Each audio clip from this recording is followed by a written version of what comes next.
Welcome to Rein It In. This is Matt. And I'm Rachel. So this is a podcast about two married nerds traveling around.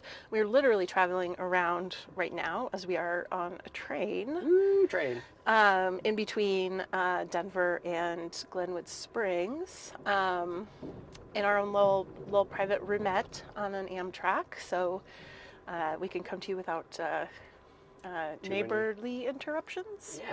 And it's worth saying, I don't know, we're going to talk more about this train trip. Yeah, we'll give you some more details about the Amtrak Colorado ride as we get further in. Yeah, but we're going to talk more about just sort of train trips we've been in the past, things we like about trains. Yeah, why to travel on a train. Yeah, some of our favorites. Yeah, exactly.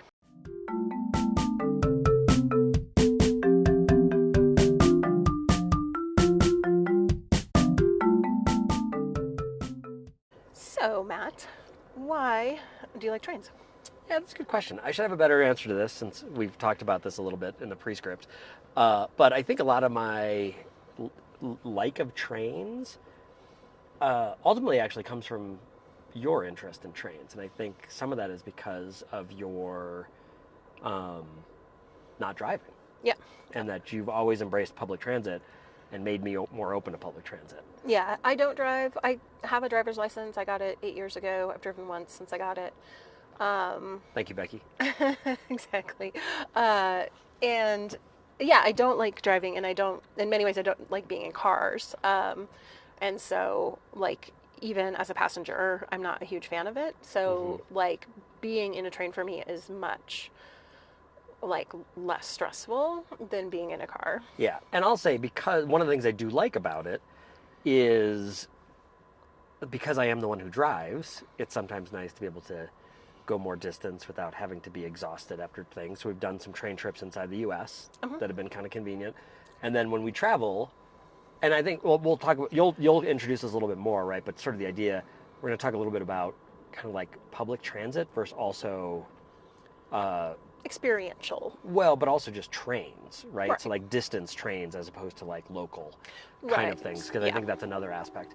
But yeah, for whatever reason, over the last few years, heading into the pandemic ultimately, I think is when I really became like kind of an unexpected train nerd. So I watch probably multiple hours, well, maybe about an hour to 2 hours, well, all right, so of train YouTubes a week. Yeah. It's sort of like I don't watch a lot of TV except when we watch it in the evening, but my morning routine and my lunch routine when Rachel's not around is I watch some cooking shows, and mostly I watch the Sorted guys. Right. And then I watch Jago Hazard, and I watch Tim Traveler. Tim Traveler does more than just trains, but a lot of his stuff is still train a lot of it's transit kind of based. And then there's this great thing, Local Lines or Japan Hour. It's called a few different things, which is like where they have two B-list celebrities in Japan travel around on local train lines, and they make a tour guide. Like, you should check out Local Lines, or it's like Journey of Discovery or something like that as the subtitle. But so I started watching that, and then when we were in London in 2019, we were in Japan in 2019. Both of those, I think, really solidified it because it was so nice and easy to get around. Yeah, exactly. So what about you, besides the, like, just not driving? Besides the not driving, I mean, like, so my grandfather worked for the railroad for his entire career. He worked for Grand Trunk Railroad, which was, like, Chicago, sort of Canada kind of area railway. And so, like, growing up, like, anytime there was a special train that came to town, we would go and see it, right? My mom and my stepfather met at a haunted depot, in the train depot in Laramie, Wyoming. Haunted Depot? Haunted Depot. What is this? You don't know the Haunted Depot? No. Oh, anyway. It's not a Scooby-Doo episode? No, it was like so the USDA, like, agricultural research people put on a haunted house at this train depot. I never put it together that it was at the depot. Yeah, okay. So it was a haunted depot. So right. My mom was the person who, like, scarily gestured you in. And peeled grapes. Well, right, and my stepfather was the mad scientist, so he had like a beaker full of eyeballs and stuff. I think they were real eyeballs, maybe. I mean, not human eyeballs, but like cow eyeballs. What? No, that's gross. That's gotta be unsanitary. I mean, it was the USDA. It was like Abidril. They were like cow Well, scientists. but you didn't put your hand in a jar full No, of. no, no, no. They were just bubbling around there. Oh, okay. We'll have to ask your mom about There were that. also chocolate spiders, you know. Yeah. So, I mean, I think they had met at work before, but like Yeah. I think they got to know each other a little bit better while doing the Haunted Depot. We'll see. Maybe my mom's listening to this episode and she'll be like, "That's not what happened at all." I know. I'll have to ask. Yeah. Anyway, but like I have this, sort of family connection to railroads and railway, which is, what I like about it. And so, as we were putting together this episode, we were sort of thinking about like, how to talk about it, right? And so, like Matt said, there's the distinction that we're kind of making in between public transit related trains, which is a little bit about functionality, right? Getting from point A to B, and then the like sort of form or pleasure of train riding, which Yeah. is basically what we're doing right now, right? We can get to the Western Slope in Colorado by driving 6 to 7 hours and waiting in traffic and but like yeah. cheaper than the train that we're currently Yeah. on, and maybe more efficiently, Renting a car. depending, because a lot of the time Amtrak is late, although Yeah. today it was not. Yep. But we would rather be sitting here watching the beautiful scenery go by Yeah. than, The aspens are looking better out here outside Granby than. yeah, Aspen's. College's had a rough few years for trees, so decade, Yeah, yeah. I think that's the Earth. Yeah, sorry, the world's having trouble. Not news. Hey, but Yeah. trains, I know. better for climate change than a million people driving their own cars. Well, especially if you start talking about a lot of the trains are electrified Right. in the cities, right? So form function, right? I do think there's still some form, right, or some functionality aspects of taking trains, right? Oh, We yeah. did go like 1,400 miles around Japan in 2019 on train. You can check out those episodes. We talk about it a bunch early in our season 1. Yep, season 1. And but we also did some things that we did just for the joy of the trains. We'll talk about that in the second half today. Yeah. Yeah, I mean, they're merged. I mean, it's not like they're totally separate, Right, But yeah. like, but we wanted to talk a little bit about like, kind of probably the place where people are most likely to ride a train, which is really from the airport to a town. Yeah, I mean it's the one we use all the time. We live in Atlanta, and MARTA is our mass transit there. It's buses and trains. We generally don't take the buses just because we don't necessarily need to as much. Yeah. But we can take the train from our front door. We've got like a 6-block walk, and it drops you off in the Hartsfield-Jackson Atlanta Airport there. Yep. And we can generally get from our front door to our gate in an hour. Yeah. Which is really convenient. One of the things I like about it is the reliability. Like MARTA is occasionally late. We did have 2 trains break down on the way to Colorado once when we were taking MARTA there. True, but that's the only time we've had a problem, and we've taken that train a That lot. bad, right? Yeah. Uh, But we still made it in time. But We ran, driving in but Atlanta is a big question mark. Yeah, that's true. You never know. And also, I mean, we've never had to pay for parking at the airport. We've only Right. ever had to pay, $5 essentially round trip. Sometimes, if it's very early in the morning, like when we left for this trip, we left at 5 a.m. I don't love being out that early. So, Yeah. we took a car on whatever day that was. Friday, Saturday. Saturday. A day. Yeah. Now, I mean, one of the things, we do have the privilege of being able to live in the city. We've chosen to do that, partially because you don't drive. So, and also I don't love driving. So I do like driving sometimes, but I don't like to have to be driving, and I don't like to Right. be sitting in traffic. Don't like to rely on it as like, oh, I have to sit here in this Yeah. traffic to get to or from work. Right. And when I worked from the office, I would take the train every day. And so we lived near a train line. Rachel can walk to campus, but we can still get around really easy with that. And so, but just last week, I had a business trip to Boston, and I did take a car in the morning, 'cause same thing, I had to leave for the airport at like 5 a.m. because I had an early morning flight. But I took the Boston T from the airport to my hotel, and I was maybe 35 minutes or something like that, and I was like to take the airport bus to the train and then get on the train, and just took that a couple lines. I think some people took cars because it was a work thing. On the day I arrived, everything was cool, but I heard it took someone 2 hours to get from the airport because the tunnel was closed because of some Oh, problems. So again, you come back to traffic can be a problem. yep. You have plenty of things. Trains are generally, even if they're running a little bit late, there's not cars in the way, right? Which Right. is why I do think trains have benefits over soft rail buses, right? Because buses are just stuck Oh, in the yeah, same traffic, for sure. and you get less people parking and idling and doing all that sort of stuff. There was a Bigfoot cutout Oh, back that's there. funny. Yeah. Um, Um, and we actually, like, when we lived in Colorado, Denver International Airport did not have any public transit right. coming to and from it, and now it does. You can actually get from the airport downtown really easily. Yeah. Like the light rail that they put in Denver is pretty effective. In terms of when I've taken it. Now I haven't had to take it everywhere, but like I've taken it from Aurora, downtown, and I've taken it from the airport downtown. Mm-hmm. And that's so nice because DIA, if you have not been there, A, it's a big Illuminati conspiracy. Kidding. But also B, it's way out on the plains. It's not Yeah. conveniently located. So you have to, I mean, we used to, like, when you had to drive, it was a long drive even from Denver. Yeah. Well, and it seems like every time anyone's picked us up from Denver, the That's a nightmare. it's just a disaster. There's not enough space. There's too many cars coming in.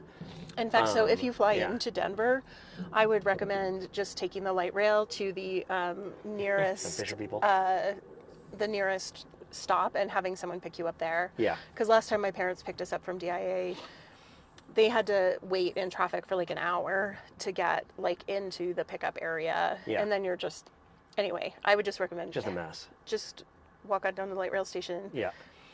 say like, what's the first stop, meet me at this station, Right. and everyone will be much happier. Now, I won't say that Atlanta and Denver are the best public transit systems I've ever been on, but they're very No. convenient if you're on those parts of the line. Oh, hey, we're on the train. Byers Canyon. This is a beautiful little canyon shared by not only the Colorado River and the railroad, but also U.S. Highway 40. You may not be able to hear this. A lot of times people who are driving that highway will stop and watch our beautiful train as we weave our way through here with the sun glinting off as it does today. Truly a fun sight for train fans. So they'll stop their cars right there in the highway and take a picture. Conversely, I've never once stopped the train so we can look at somebody's car.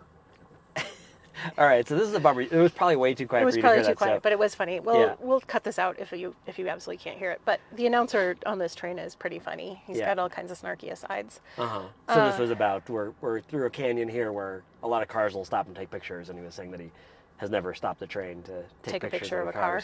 cars. But we might have some other. We'll probably talk over because I think it'll be too quiet Yeah. to bother. But Anyway. what are some cities that you think are some that have done public transit? Awesome. Well, we were just in Amsterdam, and I may have talked about this in one of those episodes, but I do think the public transit in Amsterdam is super effective. Yeah. I never had difficulty getting anywhere that I wanted to go, really. There was one museum that was a little bit longer ride than we wanted to take, so we ended up getting a car that morning, but like things always came quickly. I will say though, those doors closed quick. Yeah. I couldn't get out the door one time, and No, we one ended up time going trying to scan the card on the way out, and yeah, that was you got to be on top of it. Yeah. That one's No pretty good. dilly-dallying. Yeah, we mentioned London, New York, also fantastic. But I've only ridden the New York public transit a couple times. Yeah, I haven't taken advantage of it as much. Certainly, I think a bunch of people are afraid of it right now. And people always like associate public transit and crime, but like, it's really, I mean, it's still safer than driving. You're much less likely to die. Yeah. And I mean, we've ridden so many different public transit options, so many different times, and Yeah. not ever, been robbed or No. anything. Although we did have our bags rifled through in Rome. That was like 25 years ago. Yeah. And when I used to take Marta every day to work, well, 5 days a week, 4 or 5 days a week, there were a couple times where there were some arguments or something like that. But for the most, like, I never felt unsafe. I mean, but it also depends on what you're And my reason for not wanting to take it super early in the morning isn't actually to do with Marta at all. It's to do with our neighborhood. Yeah, walking through the city in the Yeah. in the morning. So also, but you probably heard if you're listening to a train podcast, if you're just listening because this is us and we talk about random things, but the public transportation in Tokyo It's is amazing. Unbelievable. Cue the EMF. Yeah. The oh yeah, it's just Yeah, it's so good. And everything is really accessible in English. So yeah. I mean, if you don't speak English or Japanese, it's probably a little bit harder, but probably because you're listening to this, I imagine you speak English. Yeah. So it's no trouble to get around. And yeah, just It's a pleasure. it is. Too. Yeah, it's so easy. I mean, there are a couple different rail companies. Sometimes you have to have different passes, right? Your JR pass is only going to work on some of the lines, but and that sounds actually much more complicated than it actually is. Yeah. So, I mean, yeah, Japan is I think that, and also like in terms of, again, like sort of associations that people have with like public transit, like the idea that the trains in Japan are like you're smashed on there and there are people shoving you in, like if you take it at rush hour, it might be that way, but we never had that just avoided those happen. Times. Yeah. And it was fantastic. And even if we were traveling near rush hour times, it wasn't a problem. So like don't let those videos like freak you out and think like, oh my gosh, it's going to be insane sardines and right. But I would say too, any city you're going to, make sure you do a little bit of research on their public transit. There are always awesome. Hey, we're back to YouTube and trains. I've been watching. We're going to be going to Prague over Christmas and Budapest, and I've been watching some things about their public transit to make sure we can figure out how to get around. And there's some cool tips. Like I think it's Prague. It's either Prague or Budapest. You need to look it up. But one of them, if you're over 65, it's free. It's free. Yeah, I think that's Prague. Yeah, and so you just need to make sure you have your ID, your passport, and like also check. A lot of times you can get awesome deals with multi-days. If you're going to be in a city for a few days, it's going to be dramatically cheaper to buy a 1 or 3 or 5 day pass than it is to buy 5 rides. Although in Amsterdam that wasn't necessarily true. No, it seemed like because Amsterdam is based on length of journey, and it's not like a flat price per trip, it tended to be more economical to just pay by the trip. But like one of the other cities that I was thinking of that I liked riding public transit in was Barcelona, and some places City Pass or one of the like sort of tourist passes will include transit. San Francisco's used to. I don't know if it still does. It's been like decades since we did that. But it's also an awesome way to just get into a bunch of random museums you would never go to. Oh my gosh. I just cut you off. I'm sorry. No, that's fine. The City Pass in Barcelona was amazing. We went to so many random things that we never would have done. And we got to all of them for free. I know, right. Included. On Sagrada Familia was not part of the thing, but well worth going to. Yeah. My favorite part was we went to a museum solely so we could go to the bathroom. Yep. And it turned out to be an awesome museum, too. We were also the only people in that museum. Yeah. I think it was primarily kind of a museum where grade school kids go on tours, and it was the weekend. So it definitely was like, Northern Spain Heritage Museum or whatever. I mean, it was like very specific, but it was like, hey, man, I need a clean bathroom and some air conditioning for a few. Right. I can get in here for free. We were walking back from the Miro, which is well worth visiting. That's definitely worth going really to. Nice. Before we get too distracted by Barcelona, though. So, I mean, the appreciation of functionality of all of these trains, right? Renting a car in any number of these cities would have been terrible. Oh, I don't want to park at any. I don't even want to park in Atlanta. Yeah. So, I mean, obviously New York City, but beyond that, renting cars overseas, I think and driving overseas seems more complicated than we've ever really wanted to deal with. Yeah. Hotel parking is insanely expensive. Right. Airbnb parking is a series of question marks, right? Mm-hmm. And yeah, I mean, public transit is the way to go, honestly, if you're traveling to a city. Now, some of the time we don't make it to things that are outside of cities because we are relying on public transit. So, there's a balance there. So if what you really want to see is rural, right, in Japan, that's not going to be a problem. visit some rural jurors. No, Japan still has some areas that I watch some Japan YouTubers that are like, there's just not real any good public transit out to these areas, so you want to rent a car. However, I will say, so Rachel doesn't drive. We talked about. I don't mind driving, but I don't drive in foreign countries because I don't really want to deal with the hassle and it's extra cost. We might if we get a Volvo. I know, but right? Yeah, we'll do more a few years down the line, Yeah. and Well, we're talking about going to Iceland at some point. We'll definitely rent a car to do the ring road. Right. But just do your research. A lot of times you can do stuff, right? To wrap up some of the functionality aspect of transit. Going to the Netherlands, you can get almost everywhere between all the cities fantastically. It costs a little bit of money. It might overall cost more, but you're not parking. You don't have the headaches. You can, have a drink or two and not worry about it. Yeah, that's true. You never have to worry Yeah. about drunk driving. Right, and we did so much of Japan. Drink driving. So much of Japan on trains because the trains just go everywhere and they go constantly. Yeah, you hardly ever have to wait. For this train that we're on right now, it comes once a day, and sometimes it's very, very late. Oh, there's like a bunch of horseback riders. Oh yeah. The joys of train travel. Yeah. And sometimes it can be very, very late. The problem with the Amtrak in the U.S. is that it shares the same lines with freighters, and Right. if a freight train breaks down, Amtrak's also screwed. Right. It just doesn't have the access and the ridership and the funding and. Although this to, train like, is, ride in I it. believe, 100% full today. I don't think there are extra seats. I think I heard the guy. Interesting. Yeah. So this is a very popular route. We're in like a roomette. Not every one of these is sold. Oh, Yeah. horses. Oh wow. But like, I think all of the regular seats are sold out. Right. Yeah. All right. So what do you say? We wrap up this section. We'll take a quick break. Yeah, and we'll come back and we'll talk about why we're taking this train through the mountains and what other gorgeous trains we've taken. Yeah. All right.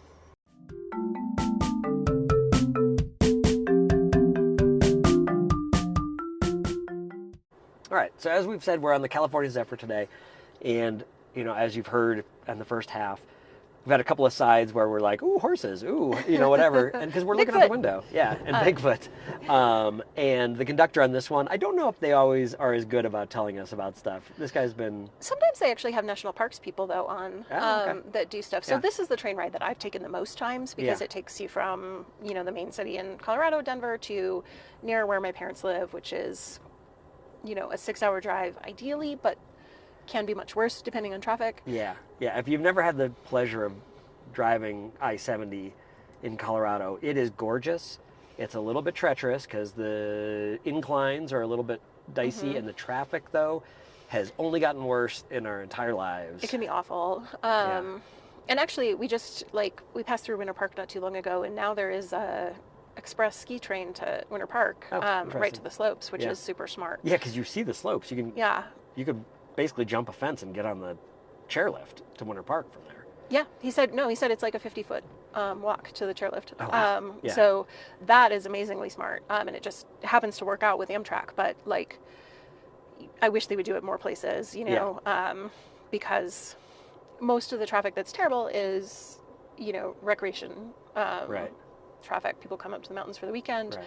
Anytime I have friends that are coming to see me, I'm like, coming up next weekend, to both of my friends that are coming, I was like, go back on Monday. Like, if you try to go back on Sunday, you're just going to be in traffic and you're going to be miserable. Right.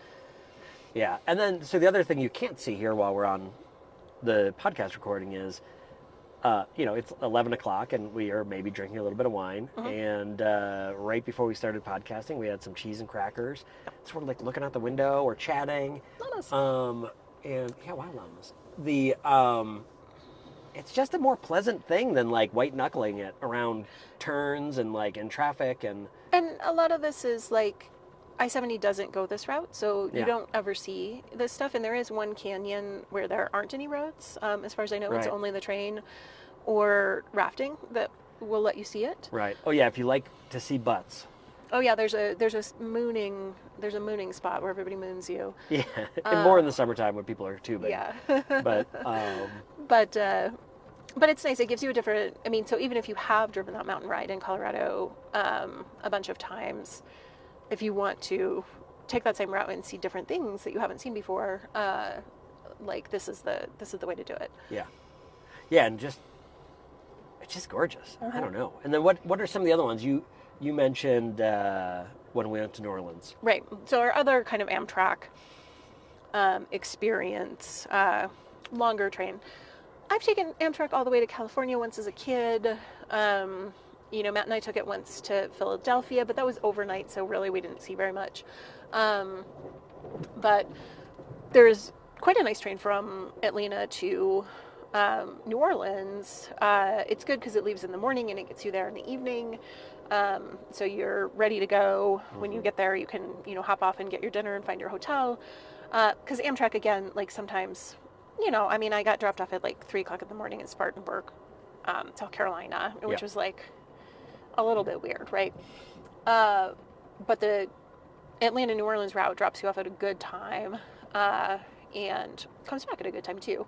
And you're also not needing to worry about parking your car anywhere. In New Orleans, or flying. Yeah. A lot of people fly to New Orleans, but by the time you do the airport and all of that, it tends to be, it's a little bit shorter, but it's... The train to New Orleans is a little bit long, but we had a great time. Yeah, it is very... Took some naps, played some games. Yeah, it's very relaxing. And it's, again, you get to see a lot of the South. And the first time that the only time that we've done it is right after we moved to Atlanta. Yeah. So it was cool. Like, I'd never been to Alabama before. I'd never been to, Mississippi. So you get to see a lot of that as well. And it's cheap. That's the other, the train in general is going to be vastly cheaper than flying. Right now, but I will say... And depending on gas prices, sometimes cheaper than driving. Yeah. You do, if you haven't traveled Amtrak and you do live in a city where you can take Amtrak, you definitely want to buy those tickets as early as absolutely possible.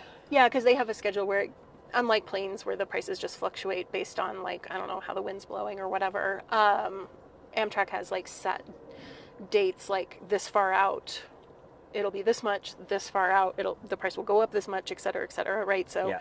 I don't know what the exact dates are, but... Right. But if you buy it at the last minute...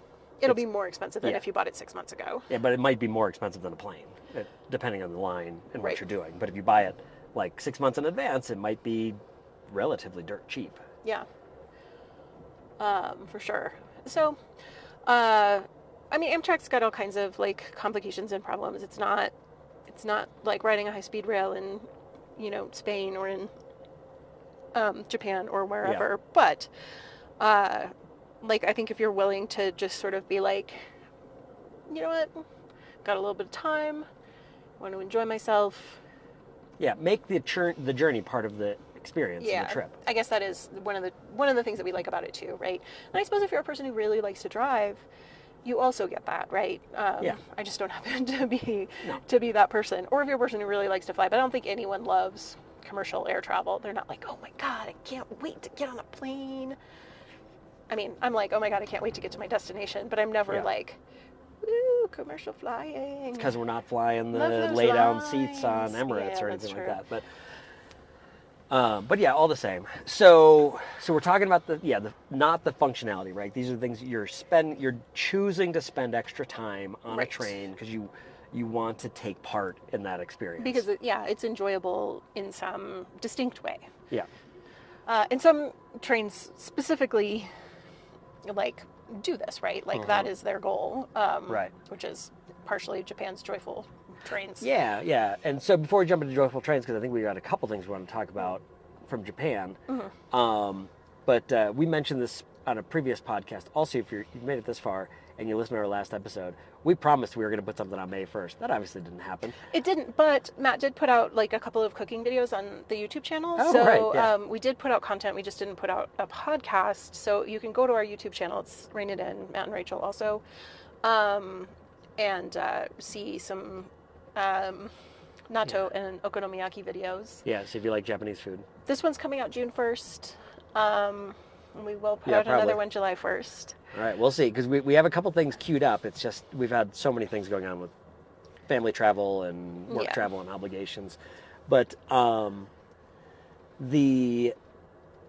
I was in, so we mentioned this in the previous one about Netherlands, is that and we talked a little bit about this train on that. I don't want to talk too much about it this time too, but I stayed an extra 2 weeks in the Netherlands between a family trip and a work trip, and I ended up taking a weekend to Wuppertal, Germany. Stayed in Dusseldorf, and then like took the train out there. I basically, this is again because I'm a train nerd now. I also had to admit I'm a train nerd when I got my National Historic Railroad Society magazine Yep. in the mail the other day. The but I took a 4-hour train ride solely to ride a train. Yep. Train to the train. But this is a special train. If you check it out on YouTube, actually you can check it out on the Rain Matt and Rachel podcast as well. I took a little time lapse video at night of me riding the Wuppertal Schwebebahn. Bald eagle. Really? Oh wow! Yeah. Hanging out on the top of a telephone pole. Yeah. With a nest. But yeah, I think it's Schwebebahn. I don't know exactly how you say it, but just look up suspended monorail Germany. There's some awesome YouTube channels on it. I mentioned the Tim Traveler. There's also a Tom Scott. I think Tom Scott had one on it. Anyway, but it is awesome. They built a train that is a suspended monorail over a river and over like some city streets. I did train tourism. I took the train there, and then I spent an entire day just riding the train back and forth and going to museums in the area. So much fun. Having trouble finding food. Yeah, I had a little bit of trouble finding food, but yeah, it was fun just to like look out the window and see how happy everyone was that was on the train. Because it was a lot of people. It's also their mass transit for this city that's in this valley, but Skinny Valley. But you could tell there were a number of us that were there to ride the train because we would get on the train and we'd all pull out our phones and be recording out the window. It's an awesome story. It's worth checking out. So I think we talk a little bit more about it on our Netherlands video maybe. Yeah. And I'm happy to talk more about it at length. But I wanted to get back into Japan because Japan is really, I would say, the highlight of my train traveling overall, right? The cities were fantastic, and we just covered so much. Can I stop you in the and country. say, your highlight wasn't when you asked me to marry you on a train? Oh shit, you're right. I didn't ask you to marry me. You I accepted accepted my proposal. your proposal because you had asked me a year or so earlier, and I said I wasn't ready yet. Yep. So thank you for the patience. Yep. 19 years later. Yeah, today's our anniversary, actually. Yeah. We've been married 19 years. So yeah, it was about like 21 years ago and a few months that we got.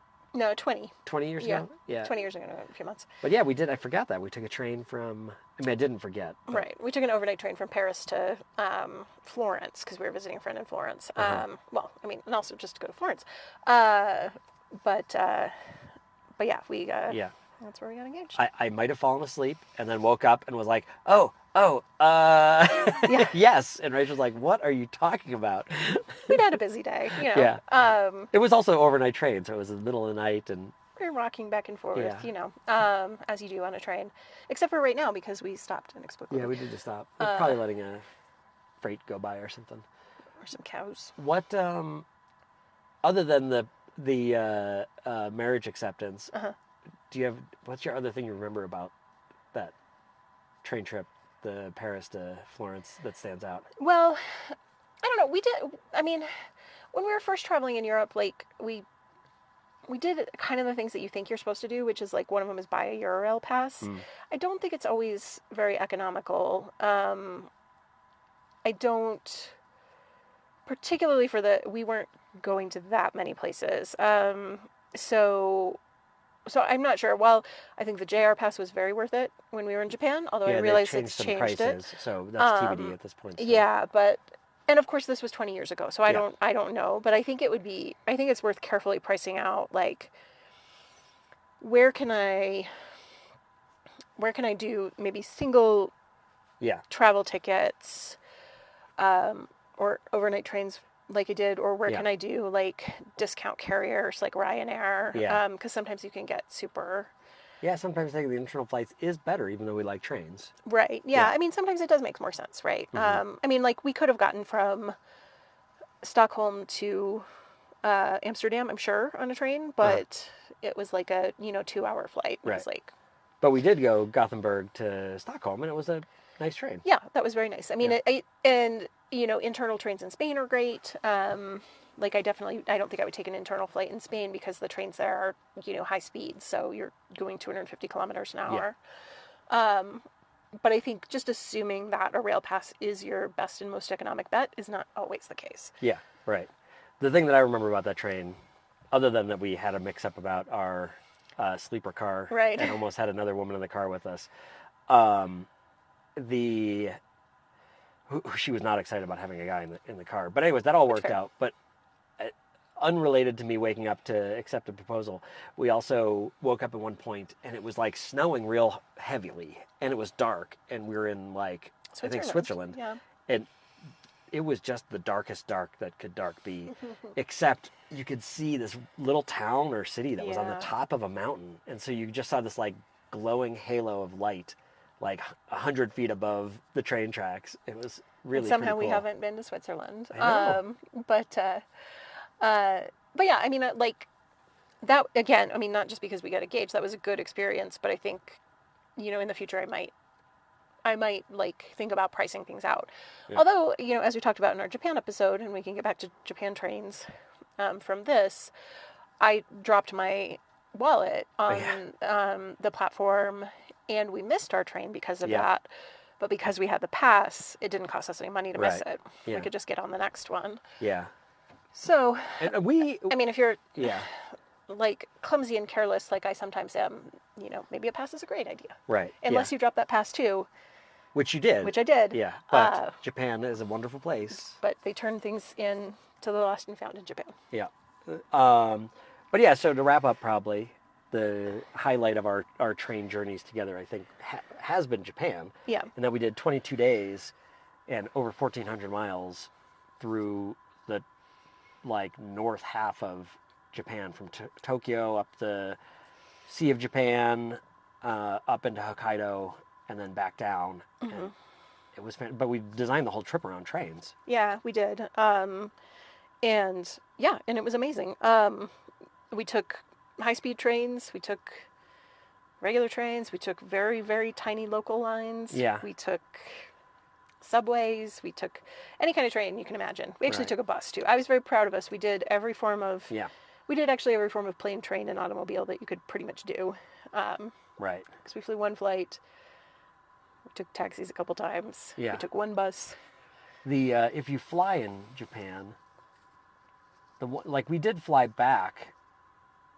No, we flew from Aomori to Sapporo, and we probably would have taken the train. I if we probably thought would in about the it. future. Like, I was like, oh, I would like it to be a little bit quicker, but it didn't actually end up being that much quicker because we got to the airport like a U.S. early. American style, and then we just sat there for hours, which we didn't need to do. No, it was so hot in the airport too. It really was, and there was nothing to do. So They apologized like 5 times because the plane was 2 minutes late.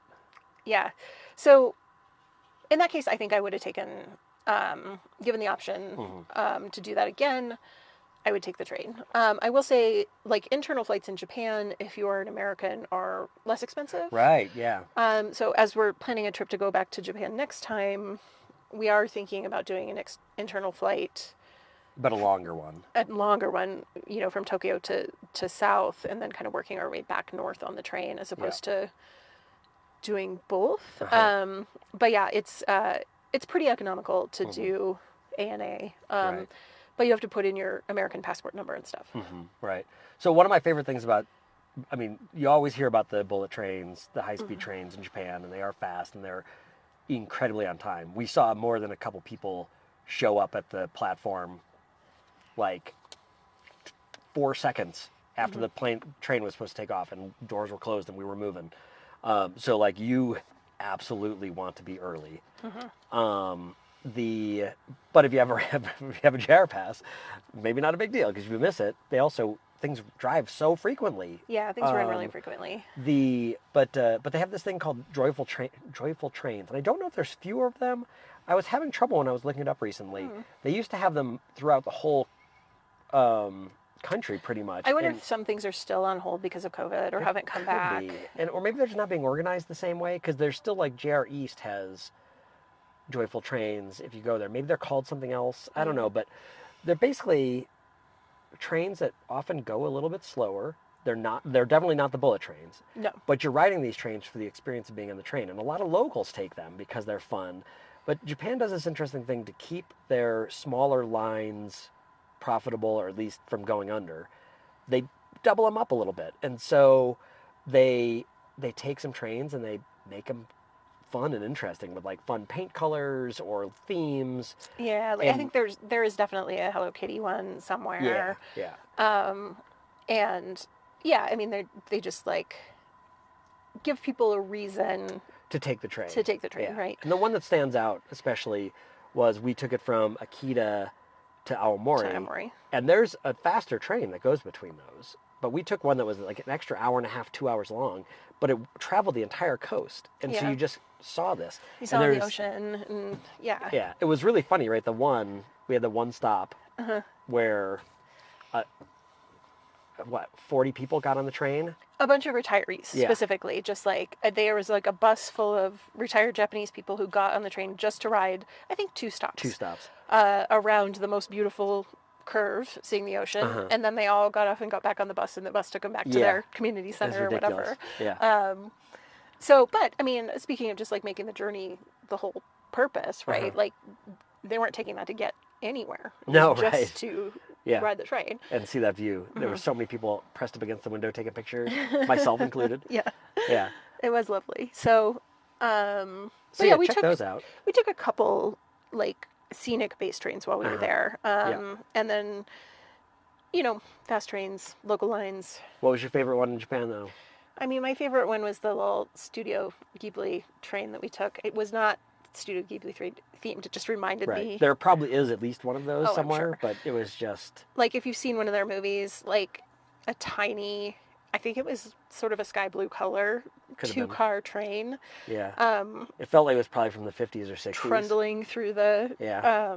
like rice paddies and like rural Japan, in between 2 relatively rural cities. It was freaking adorable. Yeah.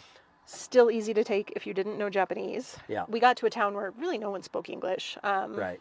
And There was nobody at the train station either. There was just like an honor system to get on the train Yeah. there.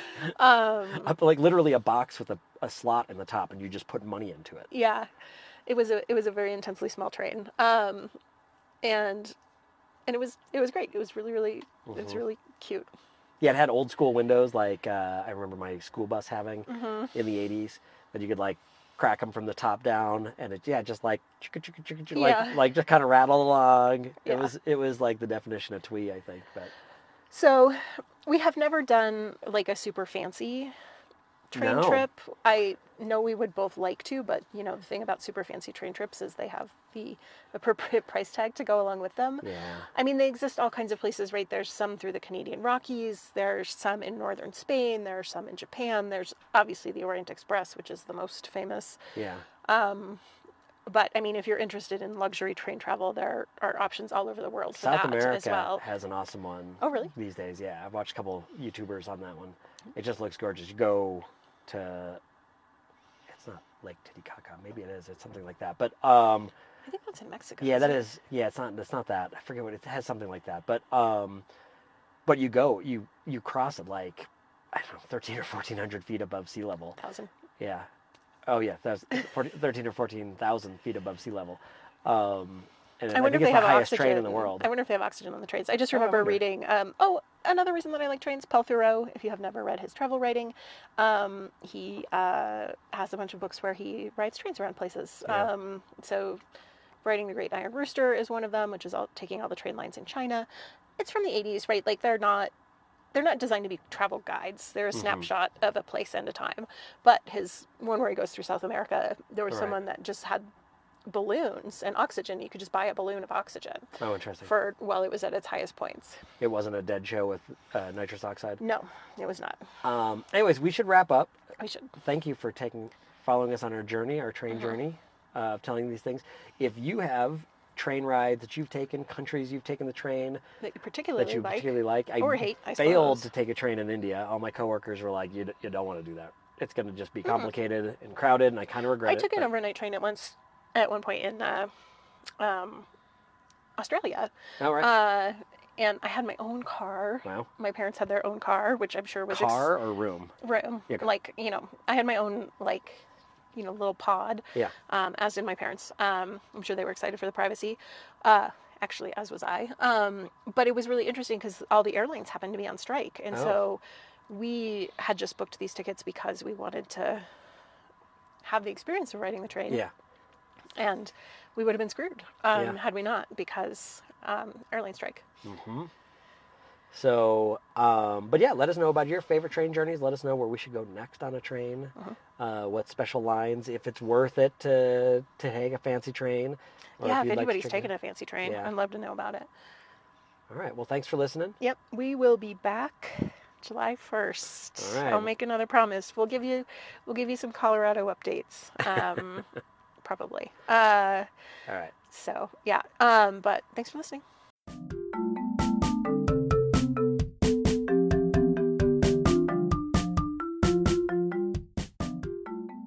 Thank you for listening to Rain It In, Matt and Rachel.